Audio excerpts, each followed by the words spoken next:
9.2 Radioactivity. In this section, we have to learn how to use all these equations given in your learning outcome. The first one is dN over dt equals to negative lambda n, and then determines the activity A and the decay constant lambda. Now consider decay curve. What does it mean by decay curve? It is a graph for half-life. So from the graph given, you have to know how to determine the activity and the decay constant. And then apply these two equations. N equals to n naught exponential negative lambda t, and A equals to A naught exponential negative lambda t. Now you also have to know how to change between these two equations. And then the last one is how to calculate the half-life for a nuclide. So T half equals to ln 2 over lambda. So that is the equations that we're going to use in this subtopic. Now before we proceed to the calculations and before we go through all these equations, first I would like to introduce the three radioactive decay to you first. So there are three types of decays altogether. The first one is alpha decay. So alpha decays, when the parent nucleus it undergoes alpha decays, it's going to eject an alpha particles. At the same time, it is also known as helium nucleus. So helium nucleus is alpha particles and alpha particles it's helium nucleus. So remember that because sometimes in question, it won't tell you alpha particles. It will just tell you a helium nucleus is being ejected and then it asks you to identify to determine what type of decay it is. The second type of decays that we have is the beta decay. And beta decay, there are two types of beta decay. One is a beta minus decay and one is beta plus decay. Now let's look at beta minus decay first. The name called beta minus decay, so obviously it's going to give you a beta minus particles, which is also known as electron. Now of course this electron is not being ejected by the parent nucleus.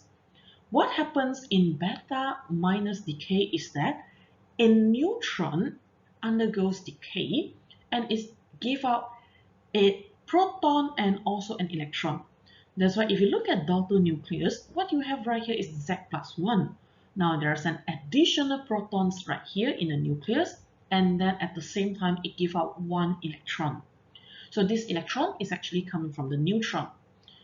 And then the second type of decay is what we call beta plus decay. So beta plus decay obviously is going to give you a beta plus particles.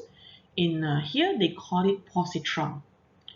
So what happens right here is that now this proton has been transformed into neutron through this beta plus decay.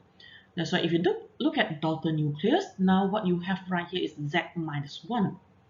Okay, and then the last one is what we call gamma decay. Gamma decay, it won't give you any additional particles, but what it gives you is just a gamma ray. It's just a ray, okay? So it is not any of the particles. And how about the daughter nucleus? Well, the parent nucleus and the daughter nucleus, they are the same. The only difference is that before it undergoes gamma decay, the particle, it remains at the excited state. And then after it emits gamma ray, which it gives out some of the energy, then it becomes a stable. Okay, so now it proceeds to a lower energy state, which is now a stable particles. So the numbers A and the numbers for Z, they remain the same. The only difference is that now gamma ray is emitted. So if you go through all these three types of decays again, you will see that the first one, okay, alpha decay, it gives out alpha particles. So alpha particles is a positive particles, okay, because it's the nucleus. So this one is positive. Now when it comes to beta decay, most of the times, we assume it is a beta minus decay. Unless the question states that now you have beta plus decay, otherwise by default we assume we have beta minus decay. So beta minus decay, this beta minus particle is electron. Therefore this is a negative charge. And then when it comes to gamma decay is just a ray. So it is not positive nor negative. That's why when you look at the diagram on the left-hand side, if you put these three types of decay, these three types of alpha particles, beta particles, and gamma ray through an electric field, what is going to happen is that alpha particles will be attracted towards the negative plate, whereas beta particles will be attracted towards positive plate. And gamma ray will just walk straight because it is not positive or negative. And when it comes to alpha particles and beta particles, if you look at the position of these two types of particles, now alpha particles, it will reach the plate first, okay, before your beta particle. That is because helium nucleus or this alpha particle is heavier than beta particles. That's why it will absorb, it will hit the plate first before your beta particles. Okay, and now when it comes to magnetic field, well, since you have a positive charge and a negative charge, therefore you use your right hand rule to determine the directions for alpha particle and beta particles. And once again, for gamma ray, it will just move in a straight line because it has no charge, it is just a ray. So that is the type of decays, the three types of decays that we have in this chapter.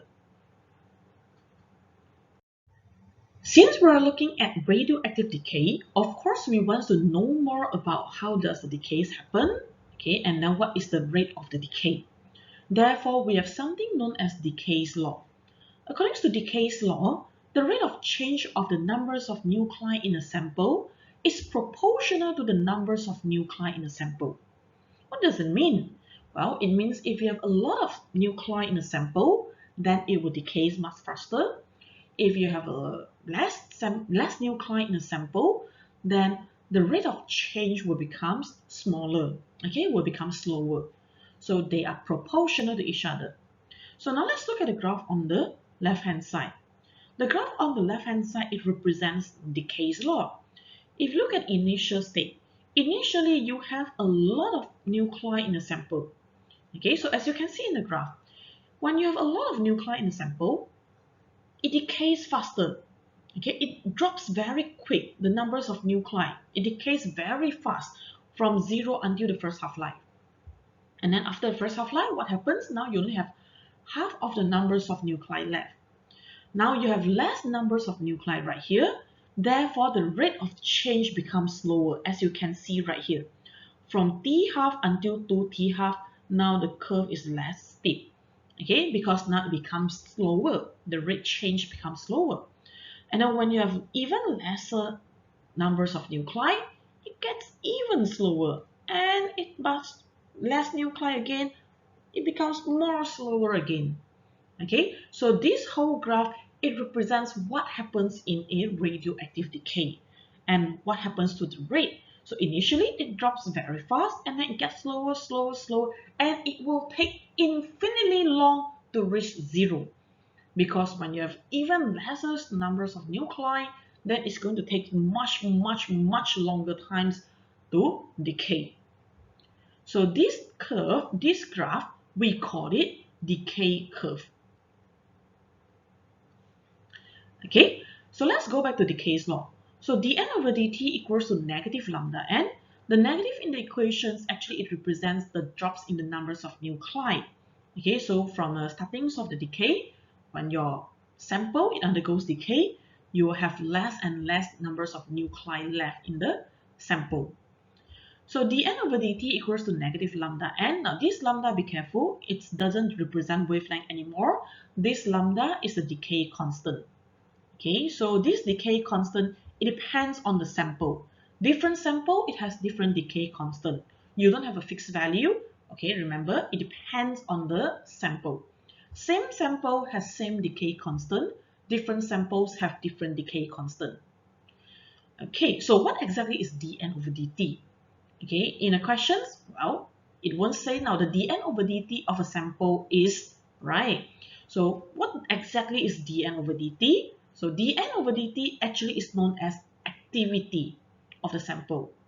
So the activity of a radioactive sample is the numbers of disintegrations per seconds that occur. Basically, it tells you the change in the numbers of a nuclei over a period of time. But when it comes to activity, we don't bother about the sign conventions anymore. what we want is just the magnitude of the dn over dt. Therefore, when you substitute negative lambda n into the equations, okay, what you get is just lambda n. You ignore the negative sign in your calculation. So now we are left with a equals to lambda n. Right? So let us go back to Decay's law. So Decay's law, dn over dt equals to negative lambda n. We know it's going to give us an exponential law, exponential graph. Okay, so how are we going to get an exponential equations then? Well, to get an exponential equations, you just integrate the equations dn over dt. So if you integrate dn over dt, now you're going to get n equals to n naught exponential negative lambda t. Now this equation, why is it so important to know this equation? Because it tells you how much nuclei is left in the sample after a period of time. Alright, so by using these equations, you can calculate the final numbers of nuclei, and you can also use it to deduce what is the initial amounts of nuclei. Now, numbers of nuclei, that is one thing. But now we want to know how active it is. Because according to Decay's law, our n is proportional to a, right? So other than numbers of nuclei, now we also want to find out how active it is.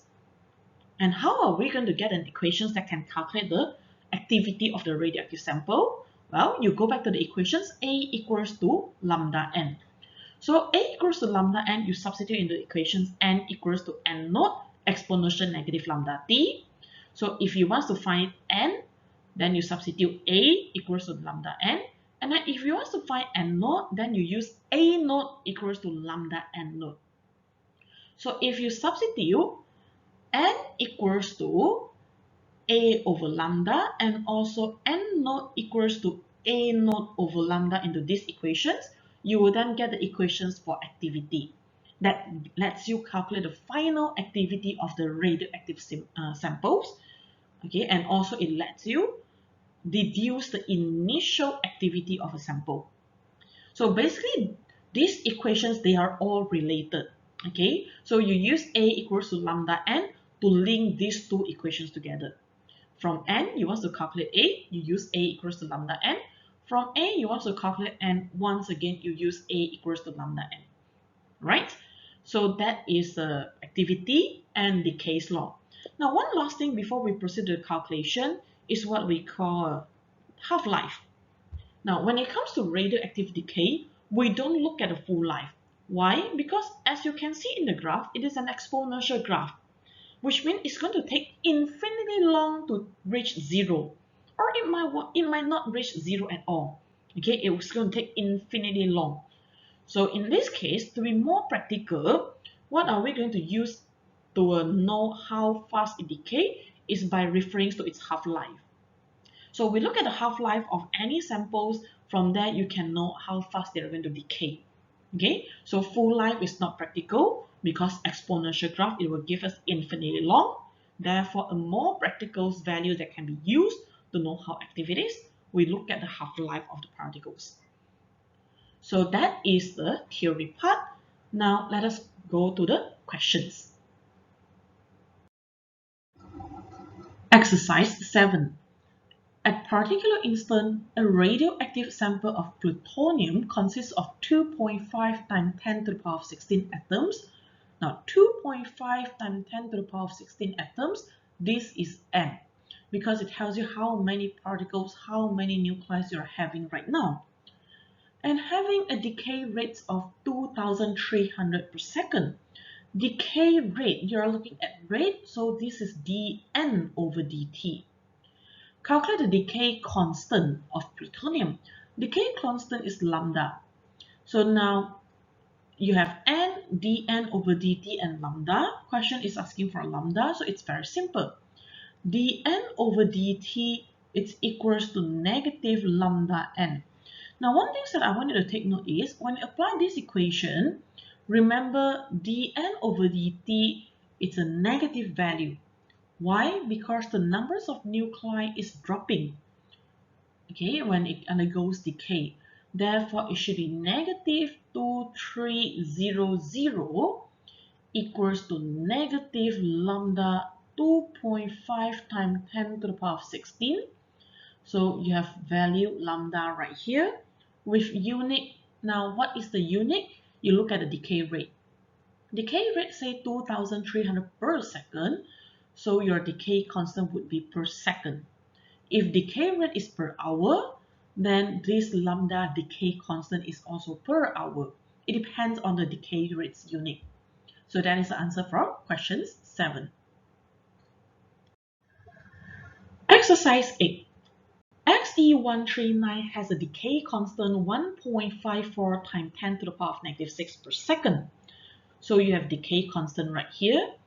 The activity of the samples of xenon 139 is 3.4 times 10 to the power of 8 becquerel. So you are given activity.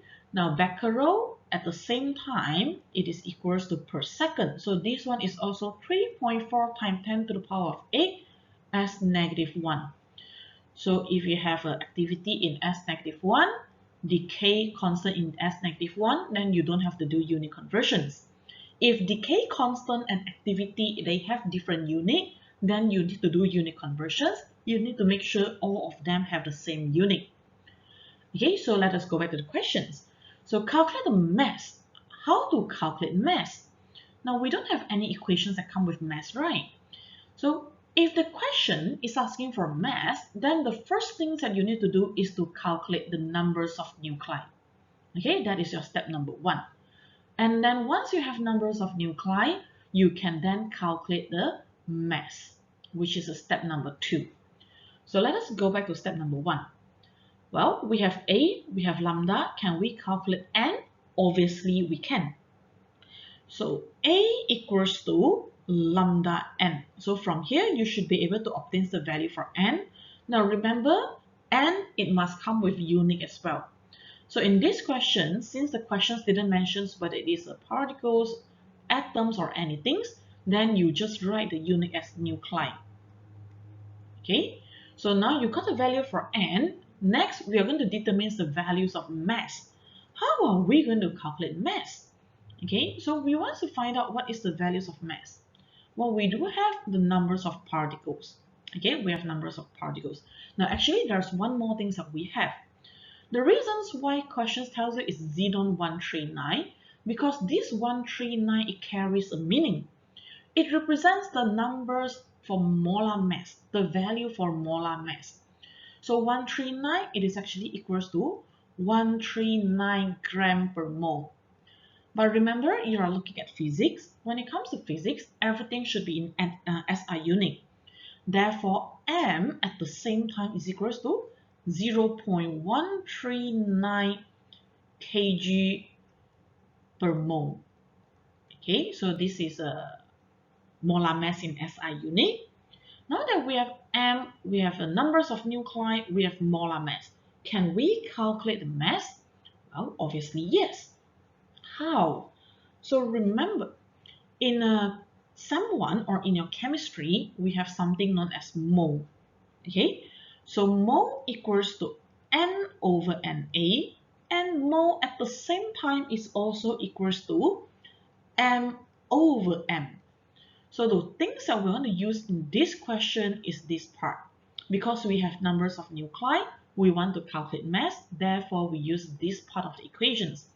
So N over Na equals to M over M. So Na is numbers of Avogadro. You can find the value in the list of constant. So by applying these equations, you can then obtain the values of mass in kg. Okay, in kg. So that is how you solve this question. Step number 1, you find out what is the numbers of nuclei first. Once you have it, you then apply these equations to obtain the mass of the xenon 139. So that is how you solve questions 8. Exercise 9.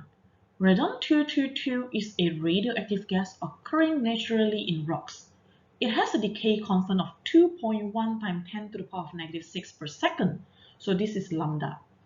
How many atoms are there in 1 gram of radon-222? How many atoms? So this one, it is asking for the numbers of nuclei. And now these questions, it gives you the values of mass. So isn't it looks very familiar? Well, the way to solve it is same as previous questions by using N over Na equals to M over molar mass. Okay, so now that you have all these things, you have the mass, which is 1 gram or 1 times 10 to the power of negative 3 kg, and then radon 0.222 kg per mole, numbers of Avogadro, and then you can then calculate the numbers of nuclei. So in these questions, N is equals to 2.71 times 10 to the power of 21 nuclei. Now the units right here, you can also write it as atoms. That is fine. Okay, because questions ask you how many atoms. So unit, either atoms or nuclei. So now that you have numbers of nuclei for 1 gram of radons, then you can then calculate the activity B. Okay, so calculate the activity of 1 gram. Okay, so 1 gram, same as previous questions. So now we know 1 gram, it consists of 2.71 times 10 to the power of 21 nuclei. So this is the values that we're going to use in our calculations as our N. So activity is A, we have lambda, so just apply A equals to lambda N to calculate the activities for this 1 gram of radon-222. So the unit right here, well, decay constant is per second. So this A is also per second. Okay, decay per second, as you can see here. So that is how you solve exercise 9. Exercise 10. The half-life of iron 55 is 2.6 years. Now, whenever you are given half-life, it only has one purpose, which is for you to calculate decay constant. So questions A, now it asks you to calculate decay constant. Now, what you have to be careful is the unit. Half-life given is in years, okay? And then decay constant, it wants it in second, per second. So before you calculate decay constant, what you have to do is you have to convert half-life into second.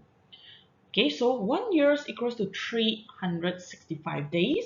1 day is 24 hours, 1 hour 60 minutes, 1 minute 60 seconds. So half-life, the half is equals to 2.6 times 365 days times 24 hours per day times 60 minutes per hour times 60 seconds per minute. So half-life is then equals to 8.199 times 10 to the power of 7 seconds. So now that you have half-life in second, then yes, you can calculate decay constant in per second. Okay, so lambda is equals to ln 2 over t half. Okay, so the unit is as -1 because your half-life is already in second.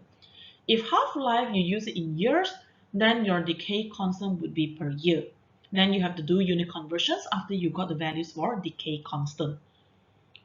Questions B. The numbers of atoms over 1 grams of iron 55. So this question is exactly the same as the previous question. Therefore, I will leave it to you. Okay, try it yourself. See whether you can get the answer or not. Now, question C. Question C, numbers of disintegrations per second for 2 grams of iron 55. So how are we going to calculate these 2 grams of iron 55? Now, you cannot solve it like how you did in previous questions. Okay, for question C, this question is slightly different. Numbers of disintegration per second, this is actually activity A, but questions mentions 2 gram. In questions B, we calculate the numbers of nuclei for 1 gram. Okay, so if you got it right, 1 gram would give you 1.09 times 10 to the power of 22 nuclei. So in question C, now you are given 2 grams. So you have to be careful with the mass given. So 1 gram consists of 1.09 times 10 to the power of 22 nuclei. So 2 gram, it will give you 2 times 1.09 times 10 to the power of 22 nuclei. So this is the numbers of nuclei that you're going to use in question C. Okay, this is your capital letter N. So once you have N, you are given decay constant. Okay, you have decay constant from questions A. then you should be able to calculate activity by using A equals to lambda n again. Right? So the key part in this question is the mass. Questions B, it asks you to calculate the numbers of atoms, which is numbers of nuclei for 1 gram. But question C, now it uses 2 gram. Right? So 1 gram and 2 gram, it makes a huge difference in your calculations. So that is exercise 10. Exercise 11. The nuclei phosphorus 32 has a half-life of 14.3 days. So remember, whenever you are given half-life, the only purpose is for you to calculate decay constant. So it can be added to fertilizer to monitor the absorption of fertilizer by plants. A, what is the decay constant of phosphorus 32? So now, as you can see here, the first thing that it asks you to do is to calculate decay constant because you are given half-life. So decay constant right here, since it didn't state what is the unit that it wants, so you can write the final answer in per days or per second. However, I would suggest you to do it in second. Why? Because of questions B. Now let's look at questions B. How many of it would be needed to produce an activity of 10,000 becquerel? 10,000 becquerel is 10,000 decay per second. So it must be in second. So it doesn't matter what is the unit in question A, but when it comes to questions B, your decay constant must be per second. Therefore, for questions A, it would be better if you calculate it in per second. So now you have half-life, you can calculate it in you can calculate decay constant, so you do it yourself. Questions B, how many of it would be needed to produce an activity? So now you are given A. Okay, you are given A, and then you already calculate lambda in first question. Therefore, for questions B, what you have to do, you just apply A equals to lambda n to calculate the numbers of phosphorus needed. Okay, the numbers of phosphorus 32 needed to produce this amount of activity. Question C, what mass of phosphorus 32 would be needed? So now question C, how to calculate it?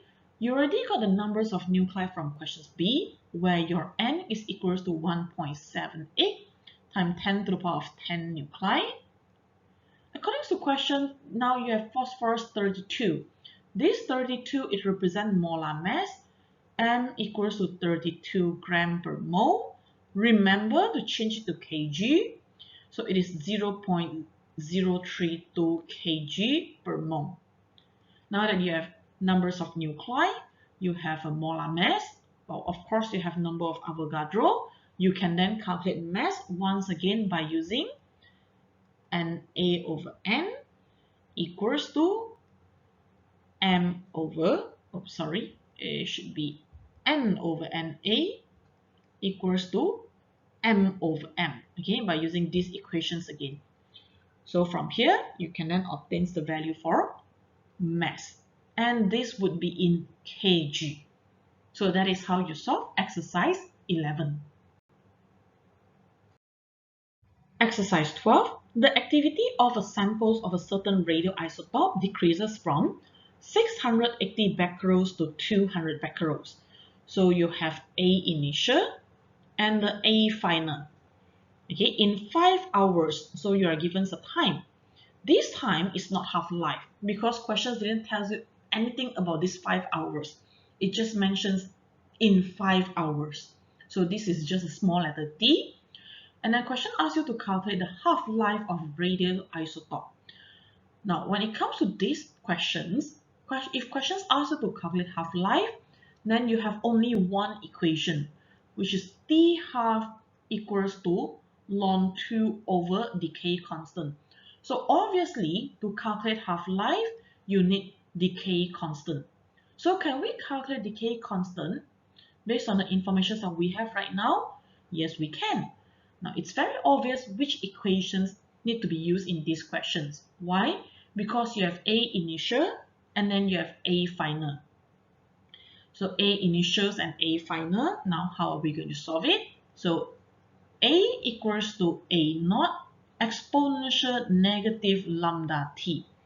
Okay, now, you might ask me, what is the unit for time Okay, so the unit for time, it is up to you.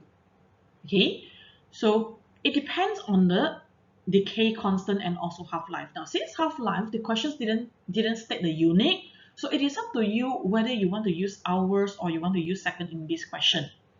If you use hour for time, okay, if time is hours, then your decay constant would be per hours, okay, and then your half-life would be in hour. So they are all related, okay. Then how about A? Now, sometimes you might ask me, now in these questions, since my A is becquerel, is decay per second, so isn't that it means your decay constant must be in per second? No, not necessary. Why? Because when it comes to this question, becquerels and becquerels, they will cancel with each other. Okay, so they won't affect the unit for decay constant. It is unlike A equals to lambda n, where this A, it depends on the units of lambda, and lambda depends on the unit for A in this equation. But when it comes to A equals to A naught exponential negative lambda t, lambda, it depends on the units of t, and then A, it depends on the units of A naught. All right, so A and A naught must have same unit. Lambda and T, they must have the same unit. Hours per hours. If you're going to use second, then this will be per second. Your half-life would be in second. So that is how you determine the final unit for half-life. So this question, it is up to you whether you want to use it in a second or you want to leave it in hours. So that is a solution for exercise 12. Exercise 13. The activity of a sample of radioactive substance decreases to 75% of its initial value. Decreases to 75%, so means that the final value is 75%. So your A final is 75% of initial value, 0.75 A naught. In 10 minutes, so you have T right here, and then you have A final that is equals to 0.75 A naught. What is the half-life? So once again, it is asking for half-life, which means what unit is the decay constant. So how to solve it? Well, again, we're going to apply equations A equals to A naught exponential negative lambda t. Now, when it comes to this question, the key part is whether you know how to form this relationship or not.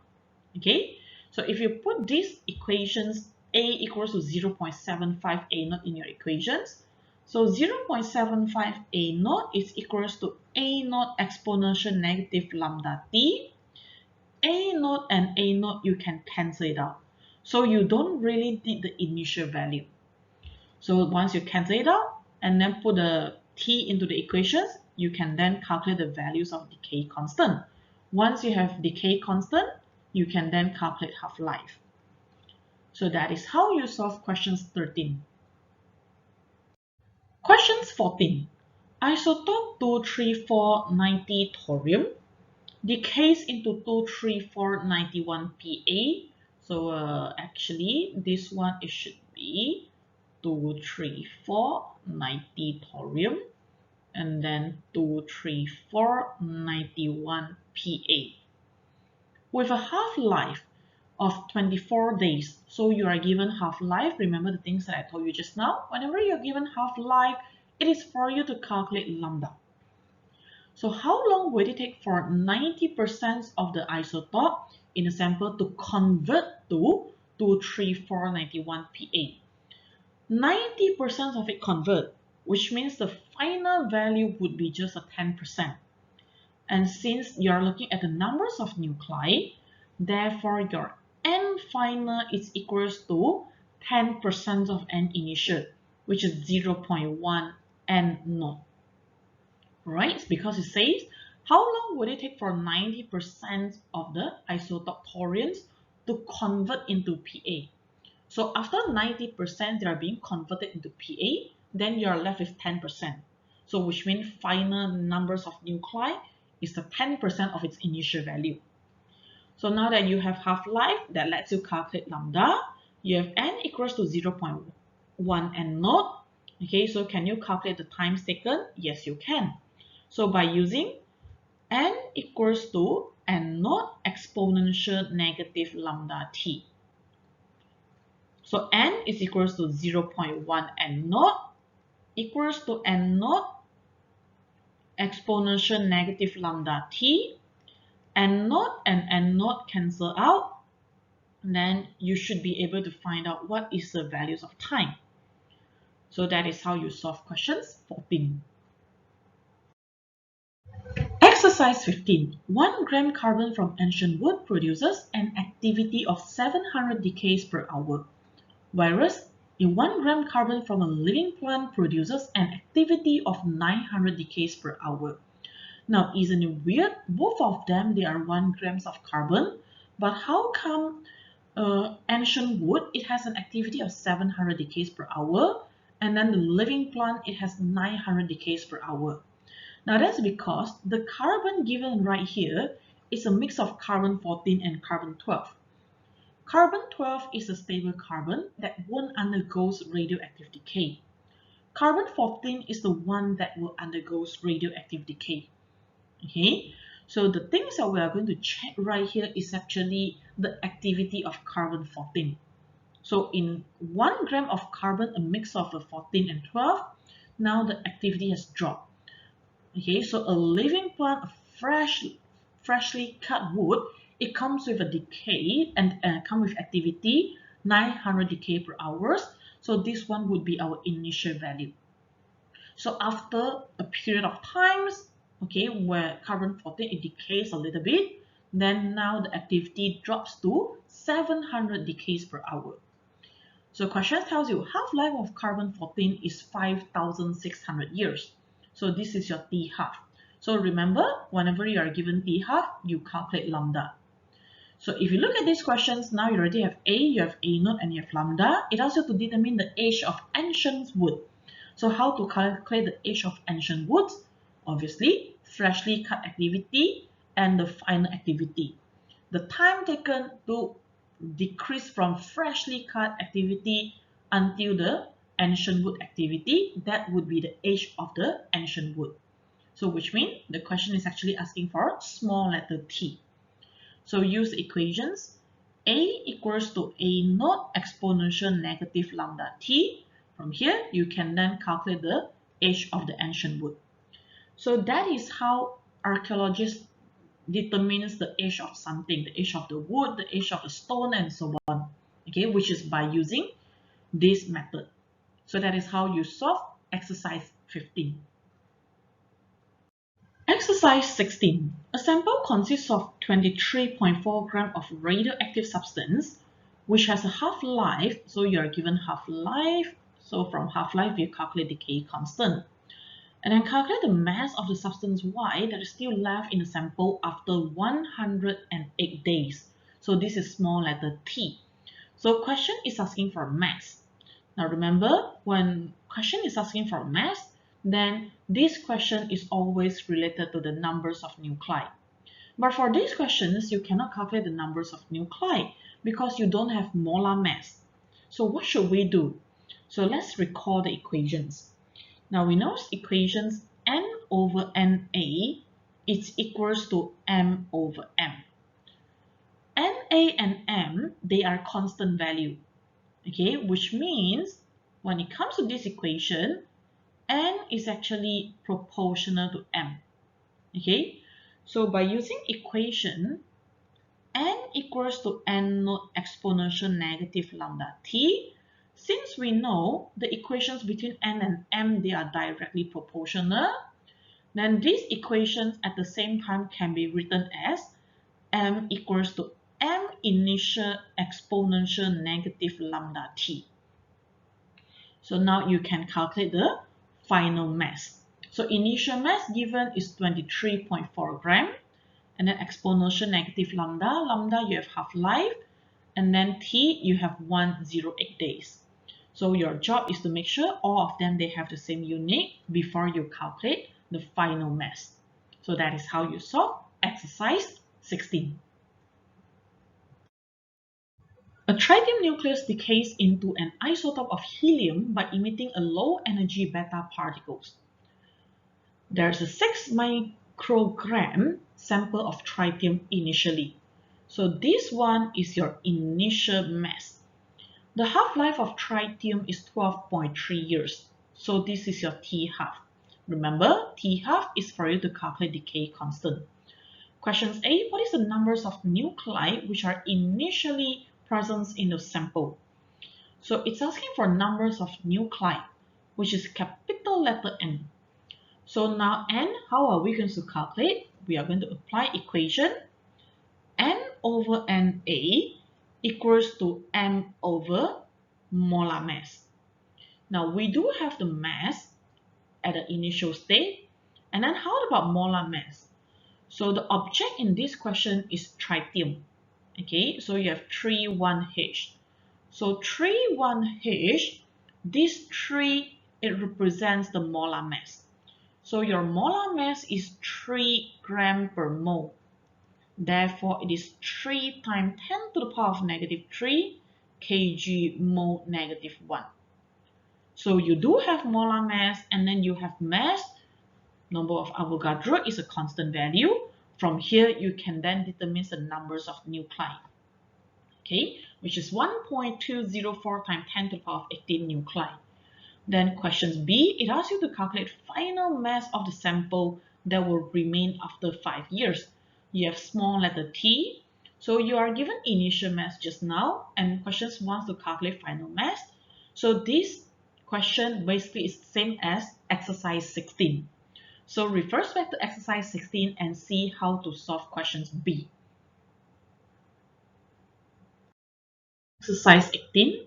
Radioisotope sodium-24 has a half-life. So once again, half-life is for you to calculate decay constant. A sample contains pure sodium-24. Now calculate the time taken for sodium-24 in the sample to decrease by. So this question actually is a very simple question. It just wants to test whether you understand the meanings of decrease by 60% of its initial amount. So decrease by 60%, it doesn't mean that final is 60%. Now it drops by 60, so it means final is just 40%. So your N final is equals to 0.4 N naught. Okay, and then you have a half-life, and then half-life for you to calculate decay constant. So question is looking for time taken, small letter t. So now you know N is equals to 0.4 N naught, because decrease by 60%. Now, if questions say decrease to 60%, then it is 0.6 N naught. Okay, but decrease by means that now you are left with 40%. So N equals to 0.4 N naught. So once again, let us apply equation N equals to N naught exponential negative lambda t. So 0.4 N naught equals to N naught exponential negative lambda t. So N naught and N naught cancel out. Alright, so you got a decay constant from half-life. Therefore, you should be able to calculate the time taken for it to drop to 60%, drop by 60%, sorry. Okay, to drop by 60% of its initial amount. So that is a solution for exercise 18.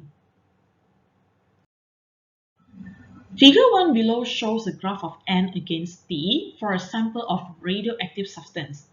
Questions A. Calculate the half-life of radioactive substance in the hours. Now, if you look at the graph gives you 1 over 4 N naught. Okay, but 1 over 4 N naught, it doesn't happen at half-life. Now, we want to find out 1 over 4 N naught, it happens at which half-life? So let's start from the first half-life. The first half-life, okay, at first half-life, your N will drop by half. So it's going to be 1 over 2 N naught. And then the second half-life, okay, it's going to be, now, this half N naught is going to drop another half. So it's going to be 1 over 2 times 1 over 2 N naught. So it's going to be 1 over 4 N naught. So which means 1 over 4 N naught, it happens at 2 half-life. So this 30.2, it actually represents 2 half-life. Okay, so 2 half-life according to the graph is equals to 30.2 hours. Therefore, half-life is equals to 15.1 hours. That is the values that we got based on the graph given. So questions B, what is the initial activity of the sample?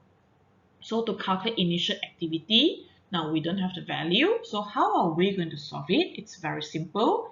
You look at the graph. What you do have is the initial numbers of nuclei. Okay, and then from questions A, you calculate the half-life. So once you have half-life, remember the things that I told you before. Half-life will give you lambda. Okay, so you have n maximum, you have lambda, you can then calculate initial activity. How? Well, by using A equals to lambda n. So when you apply this equation, okay, if you want to calculate A naught, then you use n naught. That is the rules. If you want to use A final, you want to calculate A final, then you use n final. Right? So they must come in pair. So initial with initial, final with final. So you want to calculate initial activity, we look at the initial numbers of nuclei. So question C. After 30.2 hours, how many undecayed nuclei will be there in the sample? So this question is very simple. Okay, so numbers of nuclei left in the sample, and okay, we want to calculate what is the values of n. So according to this question, initially you have 6 times 10 to the power of 10 nuclei. After 30.2 hours, what you have is just 1 over 4 n naught. Therefore, your n is equals to 1 over 4 n naught. And n naught, once again, you can get it from the graph, which is 6 times 10 to the power of 10 nuclei. So straight away you can get it. Okay, straight away you can get it. Now, if you truly don't know how to use this method, okay, then you have no choice but to apply equation n equals to n naught exponential negative lambda t. So lambda you have it, t you have it, n naught you have it, you can then calculate n as well, right? But when it comes to graph question, it would be better if you use the method like this one, n equals to 1 over 4 n naught, because that is the solution based on the graph given. So that is how you solve exercise 19. Exercise 20. A radioisotope with half-life of 6 hours is used in medical radiology. You are given half-life. So again, half-life is for you to calculate decay constant. A radiologist has prepared 5 mg dose of radioisotope serum for a lung scan on his cancer patients. At the time of preparation, the 5 mg dose has an activity of 5.405 times 10 to the power of 3 microcurie. Now, this one given in curie. Curie is not SI unit. What you have to do, you need to do unit conversions and convert it into becquerel. Right? So that is the first thing that you should do. And then questions A determines the decay constant of the radioisotope. So decay constant, obviously, you can get it from half-life. So you have lambda equals to ln 2 over d half. Straight away, you can get the values of half-life, but remember to change into second. All right, to change the half-life into second so that you can get decay constant in second. Why? Because you have activity in becquerel. Now, question B. If the radiologist wishes to have a samples of radioisotope having an activity of 30 megabecquerel from the dose into his patient 4 hours after the preparation, so what is the initial activity? Now, some of you might ask, well, isn't the initial activity is 5.405 times 10 to the power of 3 microcurie? Well, this value, this 5.405 times 10 to the power of 3 is for 5 milligram. But for these questions B1, you don't know. You don't know what is the mass that you use in the injection. Okay, what is the mass that has been used? So we have to find out what is the initial activity. So what we have right here is the final activity. And then we have times t equals to 4 hours. And then we have the decay constant from questions A. So straight away for questions B, you can calculate it by using A equals to A naught exponential negative lambda t. So from here, you then calculate A naught. Okay, from here, you then calculate A naught. And then questions 2, what mass of serum would be needed? So what we know is 5 milligram, it gives us 5.405 times 10 to the power of 3 microcurie. Now, of course, you need to change it into becquerel. And then from questions B1, okay, we want to have an activity that is equivalent to 4.763 times 10 to the power of 7 becquerel. So what is the mass? You can solve it by using the ratio method. Okay, so 5 over the unknown value equals to 5.405 times 10 to the power of 3 microcurie over 4.763 times 10 to the power of 7 becquerel. So you use the ratio method. From here, you can then get this unknown mass. Okay, your mass. So M, you can get it in gram or in milligram. It depends on the unit that you use in your ratio. So that is how you solve exercise 20. And that marks the end of chapter 9. I wish you all good luck in your PSPM 2.